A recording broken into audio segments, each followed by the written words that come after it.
Let Dr. Boone give the introduction for this week's seminar speech. All right, welcome. So I would like to welcome Dr. Travis Thomas to campus. Travis is an assistant professor at the University of Florida. I know Travis, we did grad school together. I got there and y'all know me as being like a little bit over the top. I got there with all of my orange on and he was there with all of his orange on because that's the color that the two schools share. And so he's very much so my counterpart from Florida. During that time, at that point, a lot of what his work on was reptile conservation. He had an undergrad senior thesis project that turned into the paper that some of you have read that divided the different alligator snapping turtle species. He did the genetics on that, published that out. So that came out of a senior thesis. That was mostly what I knew of his research at the time, because as y'all saw from the flyer, like there's really good photos of him holding massive turtles up. Moving forward, I got to work with him in a great photo on a number of projects, working on Diamondback terrapins. And then moving forward, Travis, in doing all of that work, was realizing a lot of the turtle ecology paper he was reading were more descriptive, not so much quantitative. And so then he took more of a quantitative view with his own research, trying to use new methods, new technologies, to better describe things so that they can be comparable to other fields of ecology that were already highly quantitative. We're talking about a minute ago, and he was saying that basically the BM PhD, the outline was look at sea turtle ecology and how quantitative that was and how cutting edge that was, and then apply that to all the rest of turtle ecology. So since then, what has he done since becoming Dr. Thomas? Worked for Nature Coast Biological Station. At that point, he was 50% soft money. Yeah. And so the way, for those that don't know the way soft money works, you have to write grants to bring in all of that extra funding. So during that, he diversified his portfolio both by choice and by force. Has done a lot of other things he's worked with. He's just spent 3 months at Oxford. Last spring spent 3 months at Oxford working on new technology, which I think you'll hit on a little bit in here, doing some engineering and other things that we don't generally think of as ecology, but when you're out there putting your name out there, other things come back to you. Spent, I don't know how many months in the Galapagos last summer, because on the way down there, a bunch of their equipment got removed from the cases. So they had to wait for new things. Things don't arrive from Amazon overnight when they are going to the Galapagos. So ended up there several months later. By the time he left, I think that it was like, I'm ready to be home. The Galapagos were cool. But there he's working on, of course, the tortoises that we all know about, and then pink iguanas, doing a bunch of other things as well. And so with that, I'd like to welcome Dr. Travis Thomas to the stage. And welcome to Clemson University. Thank you. Thank you. All right. So, thank you all for having me. I really appreciate everyone coming out with this spring break coming up. So this is like maybe the Friday. Is it Friday? Yeah. It's Friday before spring break, and I got to give a talk before lunch on Friday before spring break. All right, great. Thanks, Wes. So Wes didn't really mention it. So my background is in physics, right? I wanted to be like an engineer. Didn't turn out very good like that, obviously, because I'm standing up here talking to you about turtles. But I took one class, and it's funny because even when I was doing my degrees in ecology and my master's, we see the like field classes, right? I took a class in physics called field theory.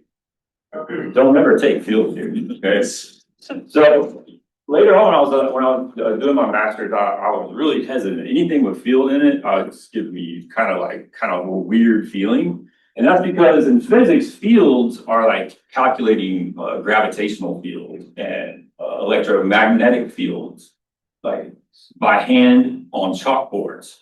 Like this class sort of permanently made me think as a different path, right? So I actually went back to school and started thinking about conservation and research.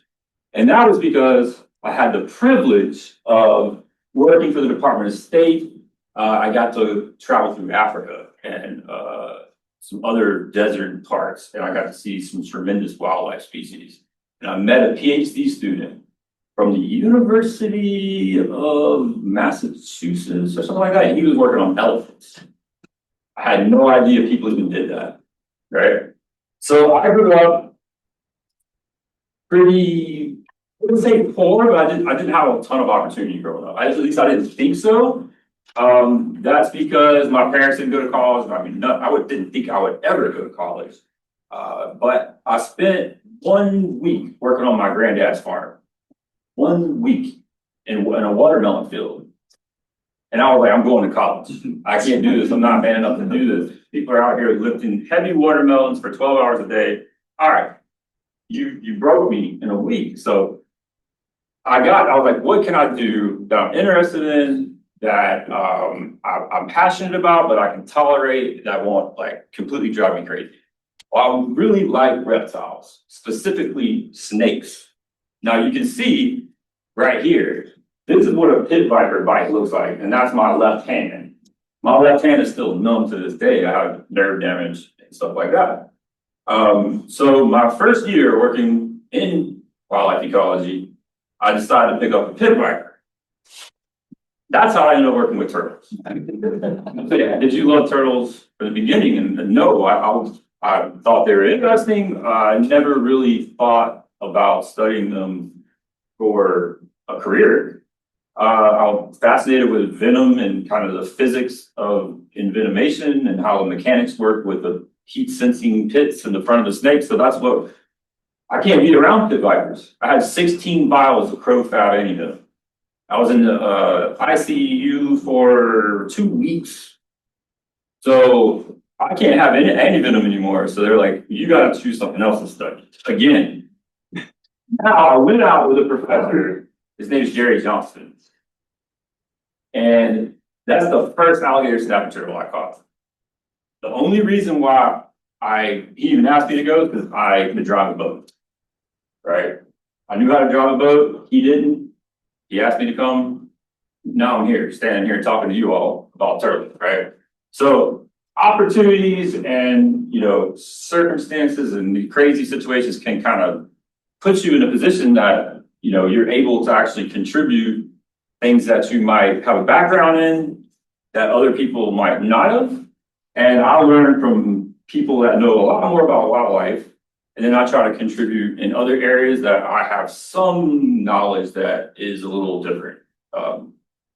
So yeah, turtles were not on my bingo card coming up.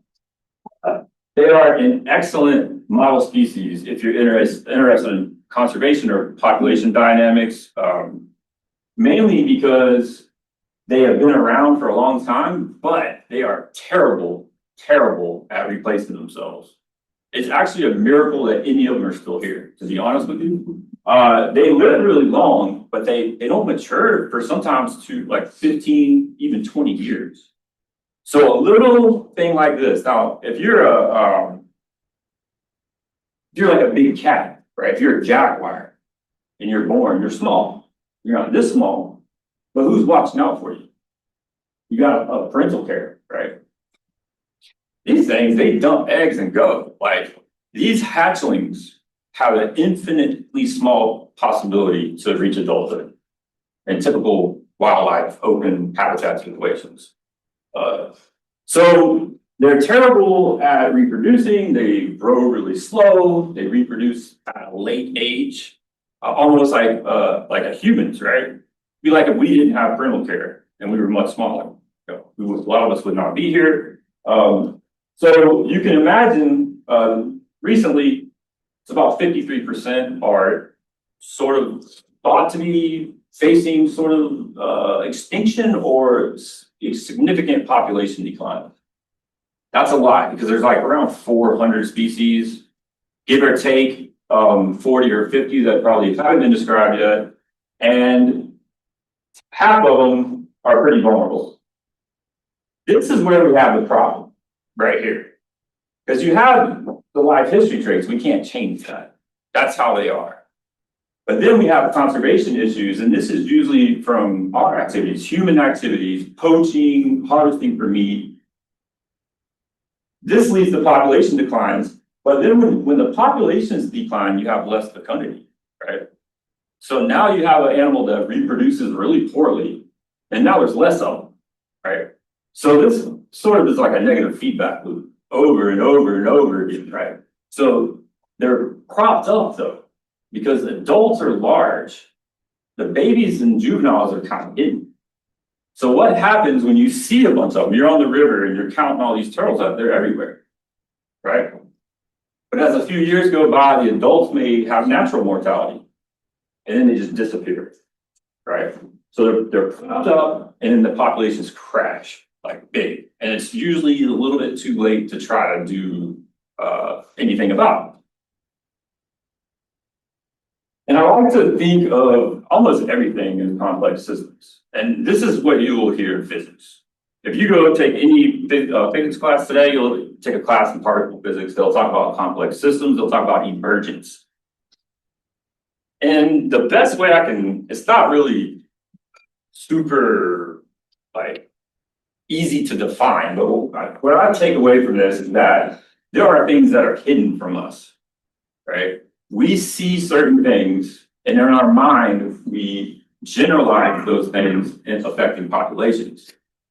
So maybe for an example, in this case, is like we have individuals in a population, but they have these behaviors.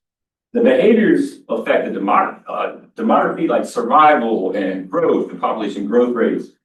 That drives the populations that we are seeing. But the conservation, we often say is related to these, but really conservation is an emergent term from all individuals and their behaviors. So cryptic species are incredibly difficult because we don't know. All of these would be blank on us. We have individuals, we have some blankness in the behaviors. We don't even know what their populations are. How do we conserve them? We don't know all that. So part of my thinking as these complicated systems is like uncovering some of these systems. And if you think about it, even an atom is a complex system. An atom has all these different components working in unison to produce one thing, right? What we already learned was the smallest thing in the universe, like and on Earth, right? Some kind of molecule or an atom, right? Wrong. It's actually in a particle collider, we smash the tiniest little things like electrons and protons together.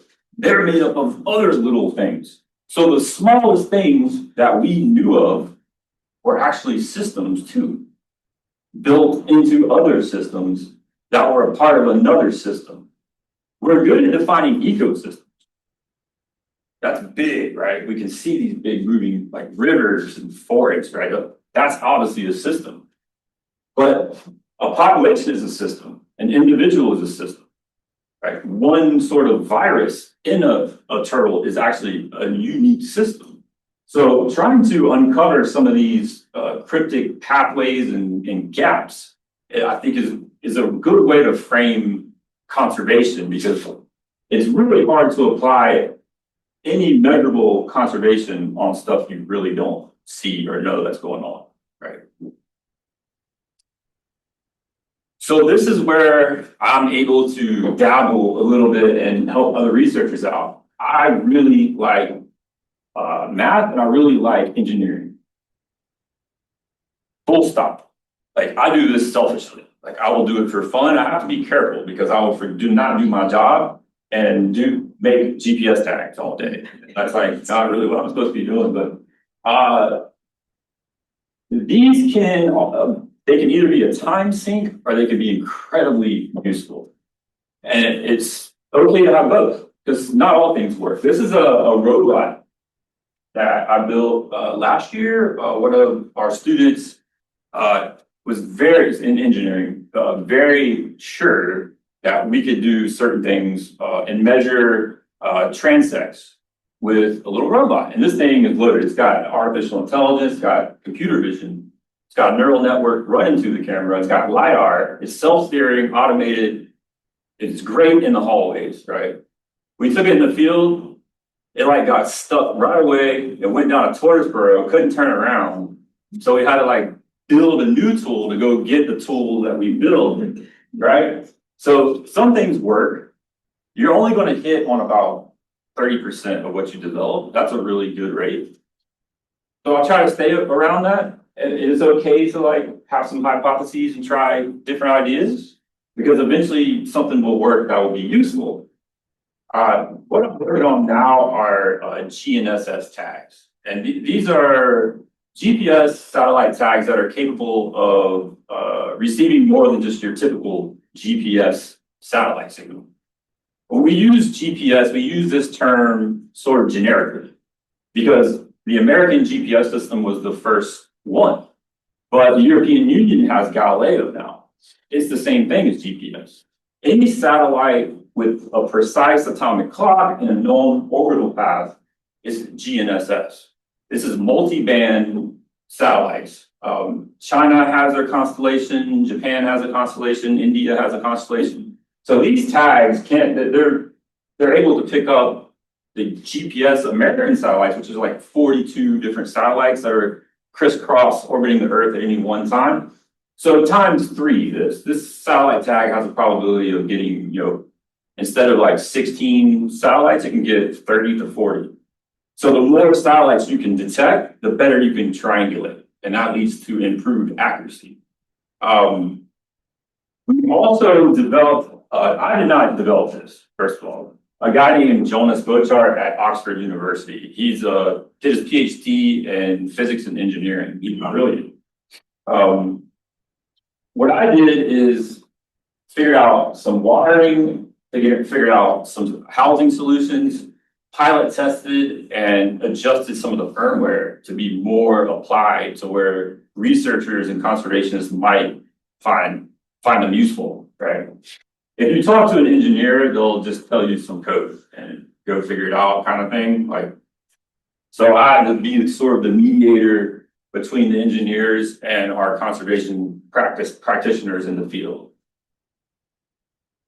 But we're able to get anywhere from like sub-meter accuracy to 8 meters on any given shot, which is incredible for just a wild tag, without any crazy sort of statistical assumption that we build in.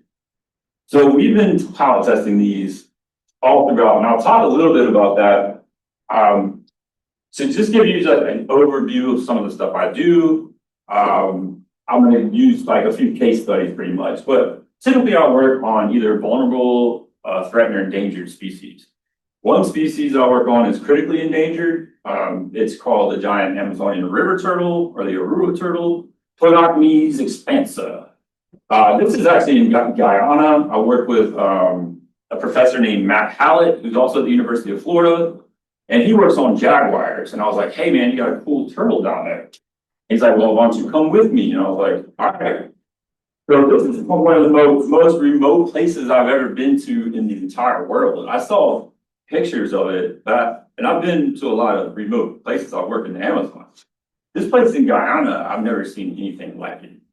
You won't see people for weeks. It's pretty, you feel alone. It's like one of the places one of the only places I've been to that's like, man, we are alone out here. There's no one's coming to help us. So I didn't take a shower, I didn't bathe for a month because I was scared to even get in the water. The first week I was there, another guy, he was brushing his teeth and he was leaning against a metal john boat and he just collapsed into the water. I was like, what? It was an electric eel. So forget that. There's no way I'm going through that. I'll be dirty. I'll live through that, right? But that would be all bathed out in the river, crocodile, caiman, electric eels, and fish that look, vampire fish that have teeth like this long. And I was like, why are you're so worried about being clean? You're not worried about mortality at all. I'm a conservation biologist. I work on mortality. I'm terrified of mortality. It scares me in life. It scares me for the species.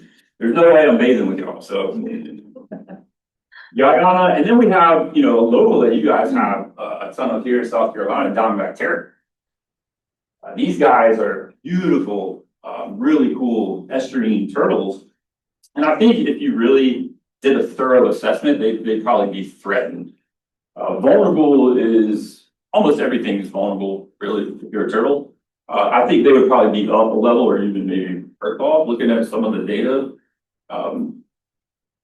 But yeah, so starting with alligator snapping turtles, probably I got involved with alligator snapping turtles by accident. It was very fortunate because I do think they're awesome, right?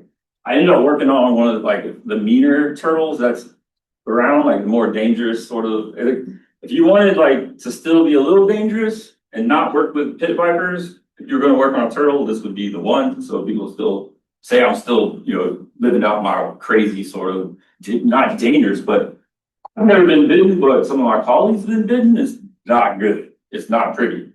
I had a student, we built some bite force sensors and they usually bite around 1,000 pounds per square inch. And it's enough to break bones and lacerate and it's really bad. The guy that I work with, his name's Kevin Eady. He's a biologist for the state of Florida. He's a brilliant guy. He was carrying a big male turtle and it was clawing and scratching and he just forgot. There was one in the back of a truck that somebody was holding. He backed into it and it hit him right on the butt.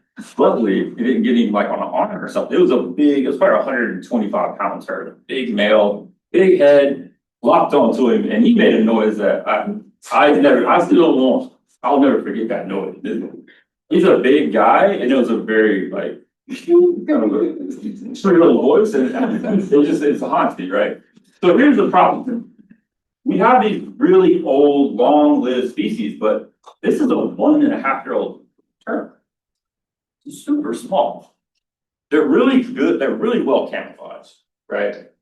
But in Guyana, when the other species hatch, the fish just come like and annihilate hatchlings. So I think these do probably a little better because they're super cryptic. They kind of look like a piece of wood or something like that. But turtles are really poor at surviving. And it makes it even worse because they live in these really aggressive environments. Go to a river and see, but we don't see what happens underwater, usually. We're looking at the surface. So some of the most aggressive species are actually fish. And they will just eat these turtles by the school, So the whole strategy of a turtle is to lay a whole bunch of eggs. Every year, lay a bunch of eggs. And maybe after 80 years, maybe you'll replace yourself. So what happens when unnatural mortality happens, right? They go down very quickly. And unfortunately, that's sort of what we've seen. Now, this is a really weird occurrence. This is sort of a conundrum, right? Does anybody know 1972, 73, 74, what happened? Endangered Species Act. Bingo, right? Sea turtles, right? Sea turtle meat was a very, very popular meat, not in the US only, but throughout the Caribbean, everywhere almost, right? So they banned sea turtle harvest and collection. The next biggest turtle is alligator snapping turtle. So they created almost by accident a demand and a market for turtle meat. And you can find these turtle meat like this. So you go from sea turtle, like green sea turtle, made soup, canned meat, and it changed to alligator snapping turtle. Right here, probably some of the worst declines documented. A guy named Al Redman, who actually he wasn't a poacher because he was a commercial fisherman, but he was actually a really good conservationist, like at the end of his career, because he fished himself out of a job. He removed 10,000 individuals from the Flint River alone. 10,000 turtles. So the turtles there are small still because of this. They're like dwarfed almost. They haven't recovered yet. I'm surprised there are any left to recover. So as Dr. Boone mentioned, one of my honors thesis was describing a new species of alligator snapping turtle. And it's in the Suwannee River. Suwannee River is a black water river. It's a very isolated river, and it flows to the Gulf of Mexico. There's about 5 or 6 small coastal rivers that drain into the Gulf of Mexico that don't have any alligator snapping turtle populations. So you have, in the east, you have the Suwannee River, alligator snapping turtles, and you have this distributional gap that's like a few hundred miles before you see alligator snapping turtles again. So that isolation calls some weird genetic expression. It calls some morphological sort of deviations from what we would typically expect. So we published a paper, like I think it was 2015 or 16, and that was my first introduction to Bayesian mechanics, right? It was that long, it was like 10 years ago. Still not sure I fully understand everything, but we use Bayesian probability to estimate divergence from different clades. And the Swanee, I described the species and they came back and said, we need to know how many there are so we know if it's listed or not. So my next probably chapter is studying capture-recapture data in the Swanee River on this newly described species. So this is a case of me kind of like finding something, describing a new species, and then this is like job security, right? If you do this, people will be like, hey, by the way, we need you to also continue to do this. Our previous estimates were a little strange, and it didn't make sense what we know about the biology. Recently, we've used some hierarchical models and some hidden Markov models, which basically you can kind of describe this as it's a process of determining transitions between groups, sexes, and age groups. They are hidden and they are emerged from a measurement that is random. In this case, we use morphometrics. We use tail lengths and the pre-colloquial tail length, carapace length. We wanted to know when subadults grew long enough and got a big enough size, what is the probability that they survive that duration and move into adulthood to reproduce? And it's actually way higher than we initially anticipated. And Dr. Boone talked about sea turtle projection matrices. I think Hal Cadwell ran Dr. Cross's sea turtle data in late 80s. And what we know is it's really improbable for a hatchling to survive at 16, 18 years and then turn into an adult. We kind of found a different finding in that. We found that there was a much higher probability in alligator snapping turtles that the juveniles and subadults would grow into the adult state. And we believe that this is the case. They're just they're kind of bad, to be honest with you. They have no natural predators. Once they get this large, alligators do not mess with them. They fight over food, but alligators are not a threat. The only threat is fishing line entanglement and human sort of cause issues. So it doesn't really change the population dynamics though, because the population growth rates are still heavily dependent on adult female survival. So you can look at the sensitivity, which is basically how sensitive each life stage is to little tiny changes. So the population growth is highly sensitive to adult survival. Fecundity is not really important year to year. Reptiles are especially built for good year, bad year, good year, bad year, good year, bad year. So temporarily they can have really good, bad sort of dynamics, but long-term bad would be a big problem. So this is not saying that fecundity is not important. It's just saying relative to all these other life stages, females are important. Females. Males don't really matter with turtles. And I hate to break it to all you fellows out there. It's we are not important because we don't really bring much to the table. The females produce everything. In fact, all of our models are mostly female. When you do stage or even age class matrix models, for example, usually you just use females. The females are doing okay. We assume the population is doing okay. That's most of the time true. So we already know that survival is essential for turtle and tortoise populations. And here in South Carolina is a great example with diamondback terrapins. You guys have some awesome populations here. A guy named, I think it's Mike Arndt, came up with this design for a bycatch reduction device. These just go on the outside of crab traps. So he came up with this brilliant BRD. And I wasn't sure at first, it doesn't make a lot of sense when you look at it. This is pretty much a boilerplate standard BRD. These are some of the ones that we use in Florida for recreational crab fisheries. It's kind of mandated. This is the BRD that Mike Arndt came up with. I was really interested in this problem here. And what we did some experiments. And I'll show you, this is what it looks like. So we did some like little experiments, and then what we noticed is like entry was sort of, it wasn't a probabilistic term. It would either go in or not. It would kind of bounce off the side and then go in. It depended on all these like hidden variables that we could not measure in any standard tank. The only thing is like to go out in the wild and try to do this would be next to also, it would also be impossible. You can't control the size. Some large terrapins wouldn't fit in any crab trap. So you kind of need to look at a smaller subadult females and adult males to like really see what the effect would be as far as like who enters, who doesn't. We did the same with crabs, right?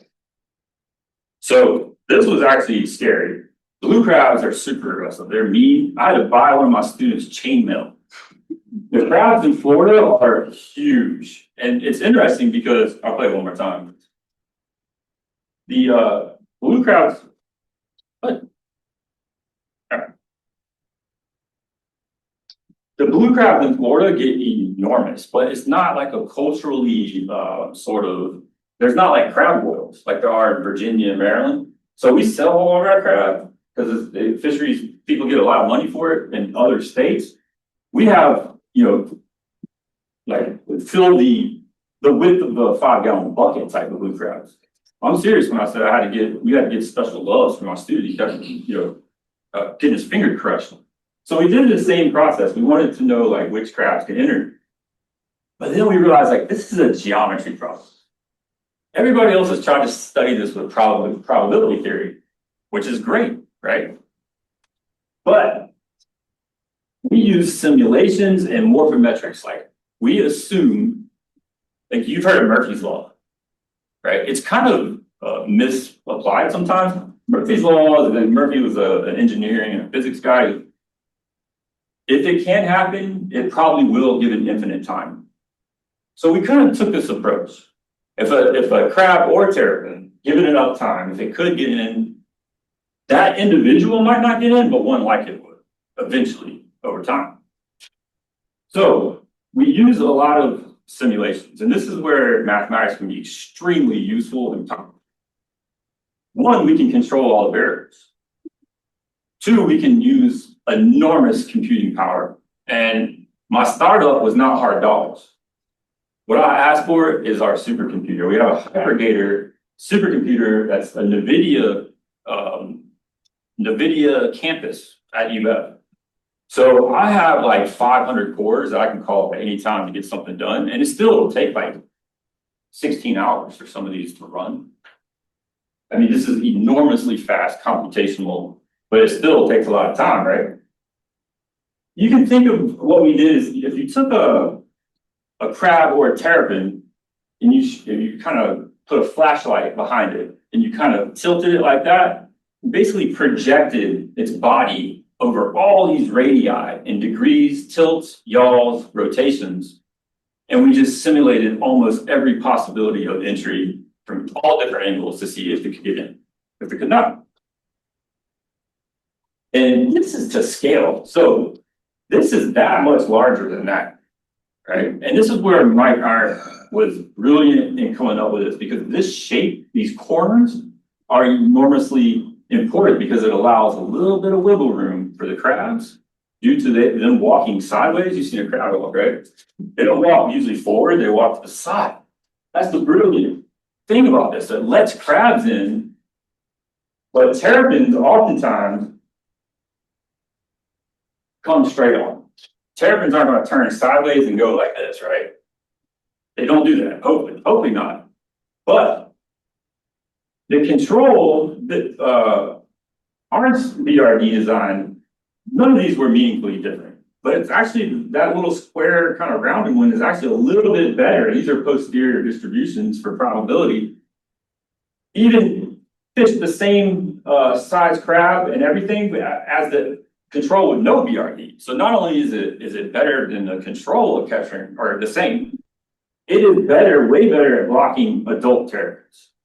And a lot of other studies have focused on like just sheer terrapins. But going back to what we know about population ecology, population dynamics, like we should really focus to triage adult survival, specifically adult female survival. And, you know, we keep some males out, that's good too, but these do a great job. And they also catch market size crabs. And I mean, we have huge crabs. When you look through the literature and you look at fish houses, we had a larger size distribution of crabs than most fish houses sell. We have one guy who is in a lake, he fishes in an inland lake in Florida, and he gets these jumbo crabs that are worth $12, $15 a piece. So we're a little over, I think conservative with some of this, because crabs usually don't get the size that we were simulating. So protecting adults, you know, using these sort of approaches. The good thing about that BRD that Mike Arndt designed is that it's actually optimized for a certain population, but it can be adapted easily by increasing the width a little bit or the height a little bit, right? Because what's limiting a terrapin movement is the width usually, but for larger females, it's the height. And the beautiful thing about that is like slight little adjustment can adapt to any population for crabs or terrapins. Now, this is another fascinating species that I'm working on right now. This is the Amazonian, the giant Amazon river turtle. We're having some major issues with wet, dry seasons in South America. So basically it rains during the wet season, the dry season, it still rains, but it's just not as wet, right? The rivers go down during the dry season, and that's when fecundity happens, mating and nesting, right? So here's sort of an illustration. This is kind of what you want to see in the dry season, low water levels. This is bad. And this is kind of what's happening now.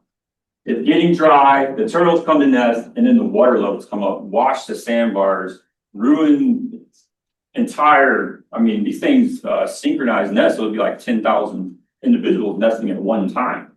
It's incredible. But these dynamics, and it happened this year, we had a dry season and then a flood came. So we wanted to know what their movements are like. We didn't really know. We had some guesses based on like indigenous villagers that lived on the river, said they traveled a long, long time. So we used a combination like commercial satellite tags, and then our budget ran low because they're like $2,000, $4,000 a piece. So I went to Oxford, and I have a colleague. He's like, yeah, we can just reverse it. Well, I shouldn't say that. We can figure out what they're doing and do it ourselves for like $100. I was like, well, that's easy to do. That would be better in my budget, right? So we started out, and this team is brilliant. It's Alex Rogers and Jonas. Jonas is graduated now, Amanda Mathis. These are some of the smartest people on the planet. To be honest with you, I feel like a kindergartner kind of playing around when I'm talking to them. But we've incorporated accelerometers, we've incorporated all kinds of little add-ons, right? Because everything that you see that comes in a commercial product, you can open your iPhone. All that is, they're $5 parts from Taiwan.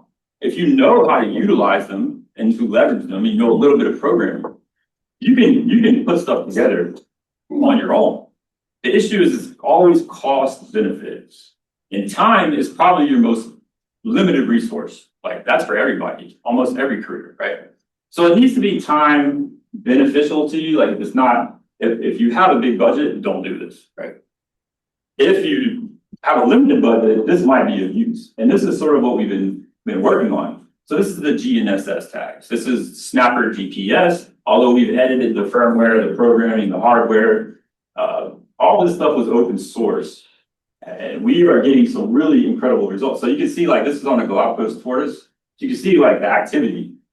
And then you see this nighttime period where it's just hanging out. And then in the morning, just wakes up, starts moving, starts eating again, right? What we found in the expanses in these giant Amazon river turtles is that they move way further away than what we expect. This is about 600 kilometers, right? That's Brazil over here. This is Guyana. They're moving almost across borders. So that's another interesting, like how do you conserve species that migrate from one country to another and back and forth? I've never thought of it. I guess bird migrations, people deal with this all the time, but it was kind of a novel situation for us to think about this way. But this female was in this river system, nested 1 year. Hung out in this like big savanna area up here, nested down here 1 year. So we're starting to see some corridors kind of open up, some pathways that they are essential to connect these landscapes. From where they nest, where these big sandbars are, to where they hang out during the wet season on these savanna type plains. And it's so dynamic that it rains for a week and the water will go up like 50 feet. An entire rainforest will be, that flooded, that deep. Savannas, like, you guys have wet savannas here, or you kind of like, yeah. So completely flooded. At first we thought we were getting like false signals or like, what is this turtle doing? It's in a field. Like, we didn't have data on the water levels because it's just not present. There's no gauges in Guyana. So now we built those, right? So we're incorporating all these sort of interesting behavioral movements and environmental parameters to see what we're actually up against and if we can like mitigate some of these corridors that may be dry. If there's like anomalous wet season or dry season events, it's bound to happen eventually, right? Because it's possible. So over the next 100 years, 200 years, it will happen. Their corridors will probably dry up.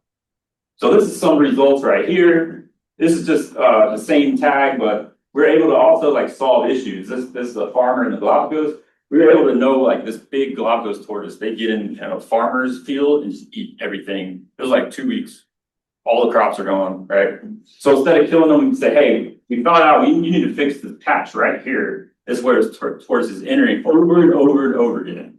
So it's more, there's some applied stuff to take away as well, solving problems, right? So yeah, I will just end right here and say, I love Jim Nichols. Jim Nichols is a good mentor to me and taught me how to build my capture histories, and he published a paper a while back, 2019, and I lobbied for this, accumulating evidence. So oftentimes in ecology, we do one study and then we move on, and then people forget about it and they just cite an old study from 1960s. Keep building knowledge and keep testing these hypotheses over and over and over again until there's some consensus on some evidence, right? And I really like to think about these complex sort of dynamics and how things are actually happening that we probably don't really see or understand yet.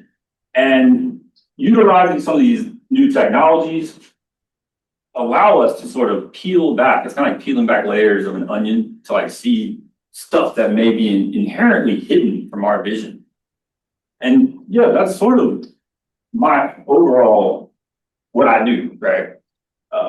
But yeah, thank you guys for letting me come and talk to you. I won't keep you from your spring break anymore or your lunch. What time is it?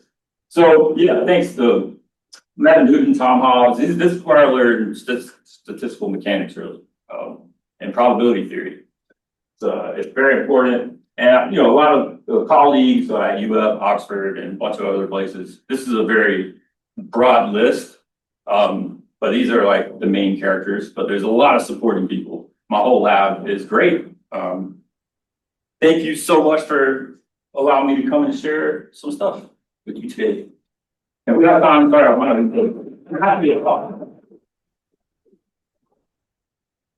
Any question? Emergence, probability theory, anybody? No?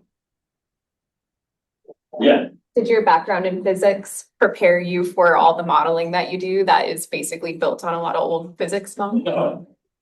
No, because, if you go talk to an old physicist, they do stuff on a chalkboard, still to this day, you know? The theoretical guys do it on a chalkboard if it works once, it only has to work once, right? But now with like particle physics, yes, they do use a lot of computational stuff because they're modeling actual behavior using probability, which is interesting. Chalkboard math is fascinating, but is incredibly frustrating. Like I said, I spent I didn't tell you this, I spent the whole semester working on 3 problems. That was a class I had to drop. I missed 1 question on the first problem. Yeah. So probability theory is different than math, I would say. It's like kind of a thought experiment inside mathematics. I really find it interesting. So if it's kind of like interdisciplinary work, should be like physics and conservation, how do you find like publication outlets, like, or are there interdisciplinary? So it's so rare. Yeah. A lot of my colleagues in physics don't care about publications. They care about development and production.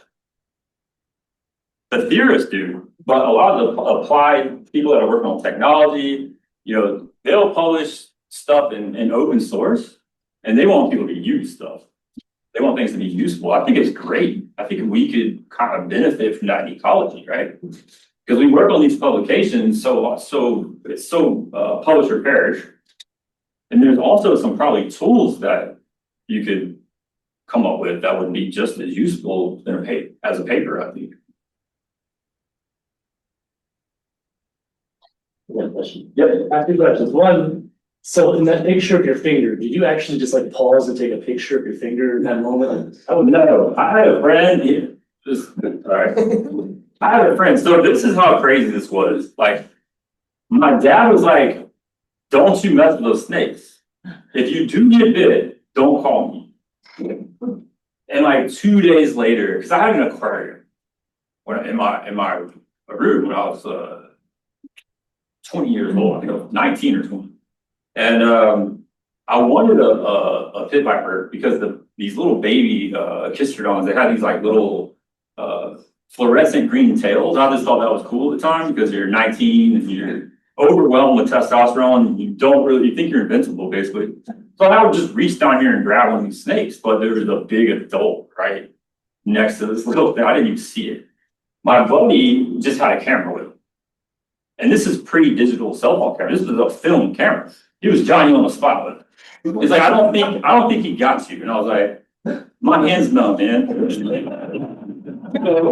We were in the middle of Payne's Prairie, and this is a flooded big prairie wet. And I had walked for an hour to get out. I could feel my heart rate change. I started to see purple and I got lucky. Like, I'm not even going to put it in a good term. Like, I was incredibly stupid. I'm probably lucky I didn't like lose an arm or have some kind of issue because this guy was really skinny. If I would have went down, there's no way he's dragging me out. Right?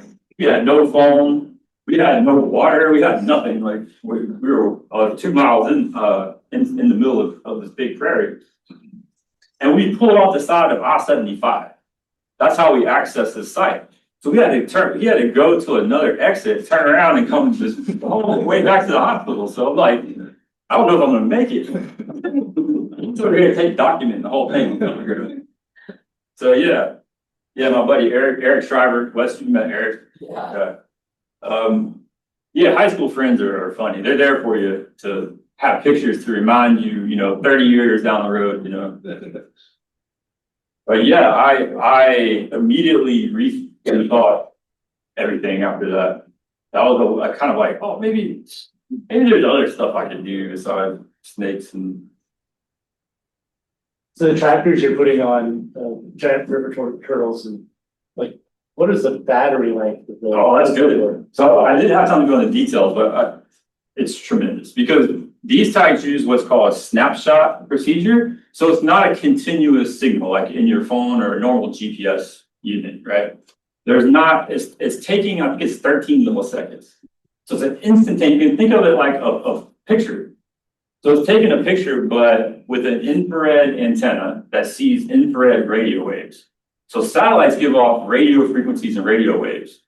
And this will allow you to diagnose this is satellite 13B from Galileo constellation. It was here at this time and this angle of the sky. So you get 60 of those and you get a sub-centimeter point. Yeah. So to answer your question, we have a tag that can last 2 years easily. We're limited on memory because it stores a lot of stuff in JSON files, long text files. It's all the satellite data because we were fascinated and determined to not only get precise locality, but also error. A lot of typical GPS units report the error measurement in a geographic sort of measurement instead of like a precision of meters. It'll just give you like, 1 through 5 where 5 is good, right? So we wanted to actually calculate the probability of our points as well. So the files are a little bit larger. It's really, really cool. The backend uses AI, machine learning type of algorithm, and it updates satellite locations because satellites take little thrusters, bump them back into orbit. Everything in space is in a free fall, always. So you have to adjust these orbits slightly. So if you let a tag off for 2 years and assume the same orbital patterns, you would be off quite a bit. So yeah, they're very, very power efficient because that's on off, right?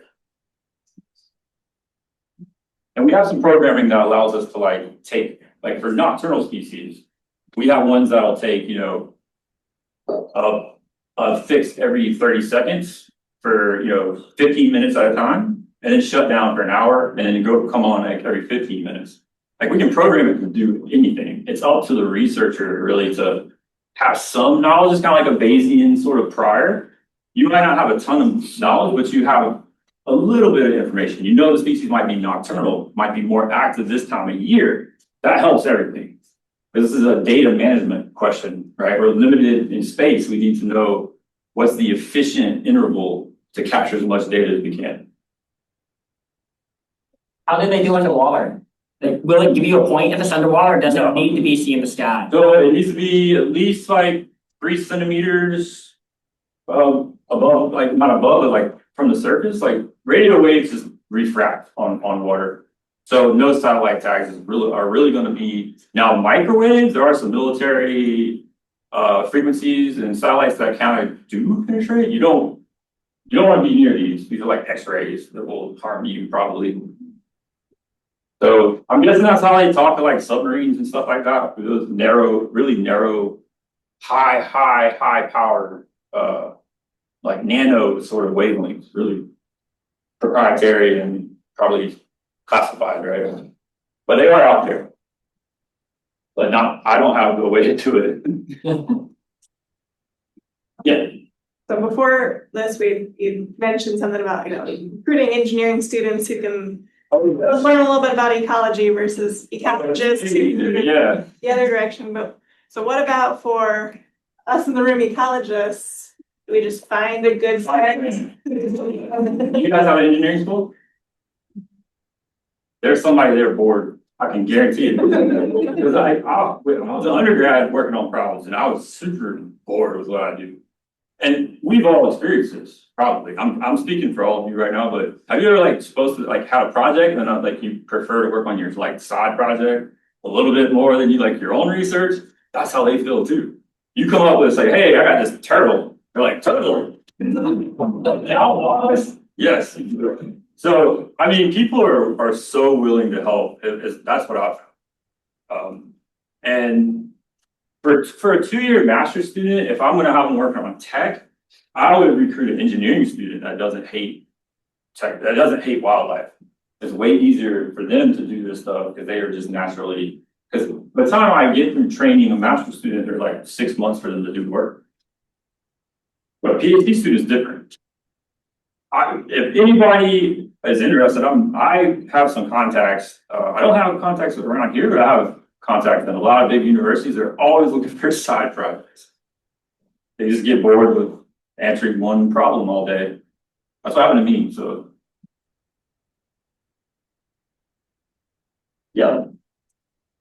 Anyway, I'm off the line. The web didn't tell this. I did not introductions that way. So I see some movement, is that a hand? Any other questions? Okay, let's think about this again. Well, also, if you want more interaction, a chance to have more personal conversation, one, we're doing lunch here in a minute, but also 5:30, we're gonna be at Silos, and then because you taught me all about the Gators, we're going to the baseball game tomorrow to teach them all about the Tigers, so. All right. You're welcome